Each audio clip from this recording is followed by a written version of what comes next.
Hello friends, आज चाहिँ म तपाईहरुलाई यतिकै र्यान्डम भिडियो थियो हो। आज चाहिँ म लोकल मासु बनाउन आँटेको छु त तपाईहरुलाई देखाउँछु। यो चाहिँ कोही प्रपर रेसिपी त हैन, अब किनकि आफ्नो आफ्नो रेसिपी, अब यो चाहिँ नेपाली स्टाइल हाम्रो घरमा चाहिँ कसरी बनाउँछ भनेर चाहिँ तपाईहरुलाई देखाउन आँटेको। यो चाहिँ मैले तपाईहरुलाई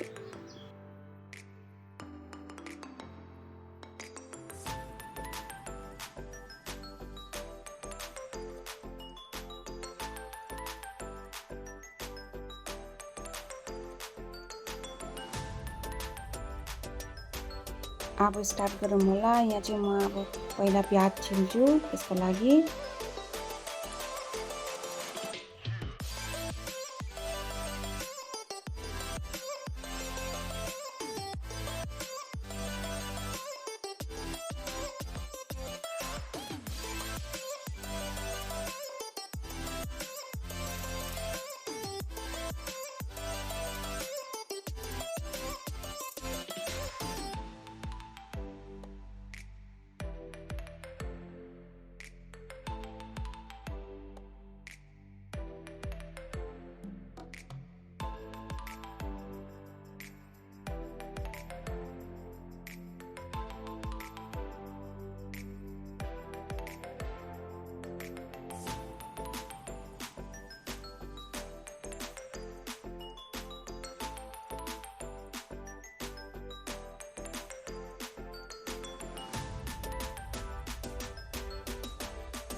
अन्त नानुले चाहिँ भन्यो मसला पिस्दिन्छु नि त भनेर चाहिँ त्यति मसलाहरू पिस्यो हो।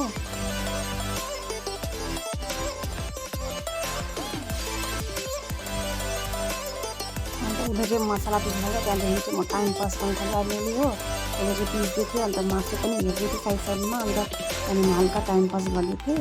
अनि त्यहाँदेखि मैले उसलाई नै हेर त हेर हेर भनेर भनिरहेको थिएँ। उसले नि हेर्नुहोस् अब मजाले भुटिसकेको छ मासु। त्यहाँबाट म यसमा चाहिँ अब मसला हालिदिन्छु। यो भुटिसक्यो नि त मासु मजाले प्याजसँग। अन्त त्यहाँदेखि चाहिँ अब मसला हालेर त्यसलाई पनि म मजाले भुट्छु। अब बल्ल म यसमा हल्दीहरू एड गर्छु। अन्त त्यहाँबाट फेरि मजाले भुट्छु मसलाहरूलाई हालेर मजाले भुट्ने हो।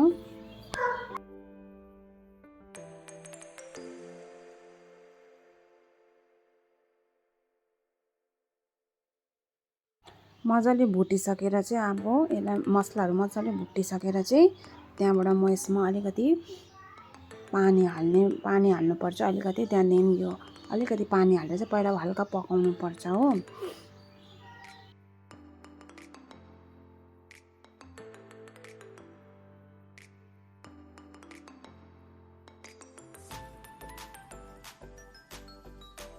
पानीमा हालेपछि हल्कालाई पकाउनु पर्छ हो।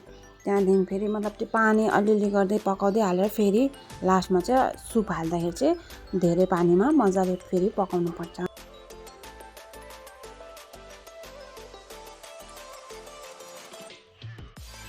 अब यहाँ चाहिँ म सुपको लागि पानी हाल्छु। कम्ती पानीमा चाहिँ पाकिसक्यो, अब धेरै पानीमा बोइल गर्नु। साथीहरू हेर्नु पाक्दा पाक्दा कति टाइम भइसकेको छ। हाम्रो मासु पाक्दा त 10:30 भइसकेछ।